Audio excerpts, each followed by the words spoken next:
Chapter 2. I first went to one of DC's gay strip clubs as a customer. It was summer 1990, and I'd read in the local gay paper that my favorite porn star, Joey Stefano, was appearing at La Cage aux Follies, one of the oldest gay strip joints in the city. For me, Joey was less a cheesy porn dude than a genuine XXX role model. See, Joey was the guy who made me feel it was okay to have, and even possibly enjoy, gay sex, butt fucking specifically. I was still a marginally closeted gay sex virgin, sweet 21 and never been reamed. But watching Joey get his smooth, tan, perfectly rounded rump plowed on the small screen made me feel like I could actually do the whole gay thing. I knew I had the emotional attachment stuff down, as heart-wrenching crushes on some high school friends had proved, and that year I'd even found the courage to come out to my mom and dad. But the idea of gay sex had always freaked me out, especially since I came of age in the 80s when AIDS hysteria was at full tilt. It was therefore reassuring to see that someone like Joey could get fucked in the ass without succumbing to an instant pestilence-filled death or having his lower intestine fall out in a bloody coil. There was no way I was going to miss seeing Joey once I found out he was coming to town. But the idea of going to a gay strip club scared the shit out of me. Not in a bleeding colon kind of way, but close. In my mind, strip clubs were linked to bathhouses and leather bars, and all the other things that meant AIDS in the late 80s and early 90s. All I knew about DC's gay strip clubs was what I had read. They were notorious nationwide because they allowed strippers to dance completely naked. In most of the country, strippers have to cover up something. Nipples, genitals, booty cracks. But in the nation's capital, you could let it all hang, poke, or protrude out. As one gay travel guide relayed, perch on a bar stool, select a dancer. You'll find a nice variety from long-haired blonde guys to muscular military studs. Produce a bill and express your approval by rubbing it against his strong young ankle. He will respond by squatting before you. Slide your palm across his smooth, hard muscles. Slip your hands between his thighs and finger that tight butch butthole. Grab the meat hanging in front of you and milk it. No mouth action. This quirk of the nation's capital made a whole lot of guys particularly proud to be American. But I didn't know any of this as I made my plans to see my porn star prince do his thing at La Cage. All I knew about stripping came from watching Gregory Harrison in For Ladies Only and Christopher Atkins in A Night in Heaven. To ease my anxiety, I enlisted a good friend of mine to go with me. He was a tall, skinny Jewish guy named Seth, and he was probably one of the guys I'd be having sex with if I was actually having sex. I didn't know Seth well, but I liked what I knew. We had similar taste, sushi, James Baldwin, Virginia Woolf, and our CD and cassette collections had a lot of overlap. MC Lyte's Eyes on This, Janet Jackson's Rhythm Nation 1814, Madonna's first album, the Pet Shop Boys' Actually, Tin City's Foundation, and the debut by a new singer named Mariah Carey. Mariah's got a good voice, but the album's a little overproduced, Seth said one day when I was hanging out at his apartment. We were listening to Public Enemy's Welcome to the Terror Dome. But even more than our shared taste in food, authors, and music, I liked Seth because I felt comfortable around him. I didn't feel like I had to act a certain way to get him to like me. Whenever he saw me, whether I was dressed to go out or unshaven and droopy-eyed after an all-nighter, his eyes always opened a little wider, and his lips looked ready to smile. I also appreciated that he agreed to go with me to the strip club to see Joey. A lot of people would have thought it was too kinky or weird, but Seth had my back, and he didn't judge me for wanting to go. We headed to the club on a Friday night, and on the way there I got the strangest flashback feeling. We were driving on streets that, as a DC native, I'd traveled many times on the way to my grandmother's house. She lived about 10 minutes away. It was also the same route to my mother's job at one of the big federal office buildings. As a teenager, I'd sometimes see the glowing La Cage sign while in the car with my mother. I didn't know what the club was then, but it sure looked intriguing.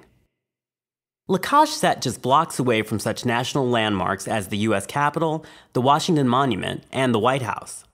But the neighborhood was far from tourist-friendly, full of abandoned buildings, vacant lots, and houses that looked like they were one brick away from being condemned.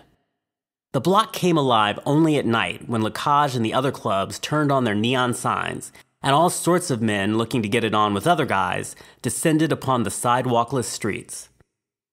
Seth and I arrived at Blige, found a place to park, and tentatively stepped inside the side door entrance.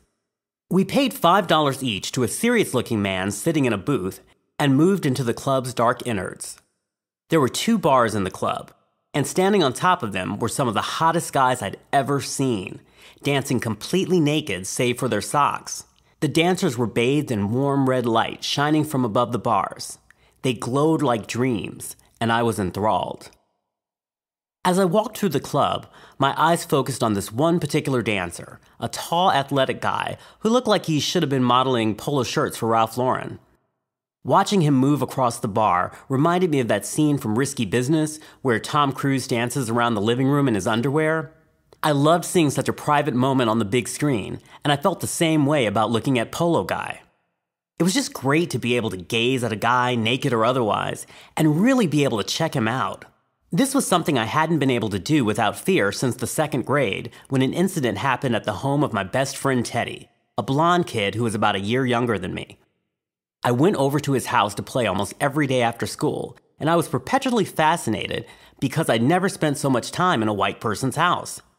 Every detail struck me as both familiar and strange, like watching the Brady Bunch in 3D and smell-o-vision. We were in his bedroom going through our daily routine.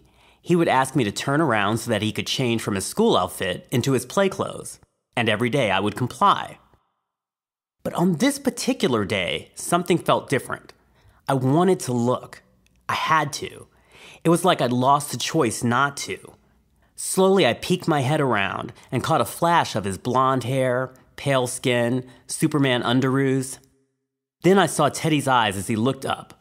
Suddenly, he lunged at me, pounding his small fist into my chest and screaming, "I told you to turn around. I told you not to look." I tried to get him off of me as his mother, who looked like basically every white mom you've ever seen in a sitcom, came racing into the room. "What on earth is going on here?" she asked, pulling her son toward her. "Craig looked at me while I was changing," he yelled. "What?" "Craig looked at me while I was changing. I told him to turn around and he didn't." Her eyes darted toward me. I felt my face burn red and tears start to well up in my eyes. I didn't know what to say. "I think you should go home now," she said. "Teddy's very upset."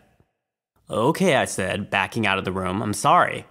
"It's fine, just please go," she said, looking at me not like I had done something bad, but like I was something bad. The next day, my mother asked me why I wasn't going over to Teddy's house, and I just told her that he got mad at me about something and that I didn't think we were friends anymore. Thankfully, she didn't press the issue. How could I admit that I lost my best friend because I couldn't help myself from wanting to see him naked? I didn't understand it myself, so how could I have explained it to my mom? By the time I came out, some 15 years later, I at least owned up to the fact that I wanted to look at guys. But that didn't make it any easier to do. I never knew when I might look too long or too desirously and get my ass kicked or worse. But here at the strip club, it was safe to look, and that made me feel powerful. After Polo Guy finished his set, the DJ announced that Joey would be coming on next. I grabbed Seth's hand and we moved through the crush of older guys and got right next to the bar. My heart pounded and my dick got rock hard. There was silence for a moment. Then a song came over the speakers. No beat, just a hearty gospel voice over dreamy synthesizers. Everybody, everybody, everybody, everybody. The crowd roared, and all eyes turned to the left side of the bar, where Joey, his brown hair flopping over his forehead, stepped on the stage in jean shorts, an orange reflective vest, and a yellow construction hat. He seemed to move in slow motion, easing along the bar and waving his arms to the song's chant. He took off his clothes without any striptease pretense or fanfare. The crowd pushed closer to the bar. Joey dropped to his knees and lay down, arching his back and writhing to the music. Hands rushed toward him in every direction. Guys rubbed him all over, along his chest, on his cock, back and forth down his legs. I was dying to touch him, but I was scared. I wasn't sure what the limits were. What if mine was the one hand that pushed him over the edge? He'd storm off and it'd all be my fault. I couldn't risk it. Could I? But then I thought this might be the one and only chance I'd ever have to lay hands on a guy who'd meant so much to my budding sense of gay boyness. I was going over this in my head when a bulky, unshaven guy behind me barked, "Look, if you're not going to touch, move out of the way." What the hell, I thought, as I stuck my hand out and reached toward Joey's balls, gingerly cupping them. My eyes quickly went to his face. It didn't register disgust as far as I could tell. He was still arching his back and writhing as a sea of hands washed over him. He stayed like this for a few minutes, and my hand didn't leave his balls once. As I touched him, I realized that this was the first guy I'd ever felt in a sexual way. Unlike my straight friends, and say all the teens I'd ever seen in movies and on TV, I'd never experienced drunken gropes on a basement couch, hands down pants in the back of a car, or stolen kisses behind the football field bleachers. This was it for me, the first naked guy I'd ever laid my hands on.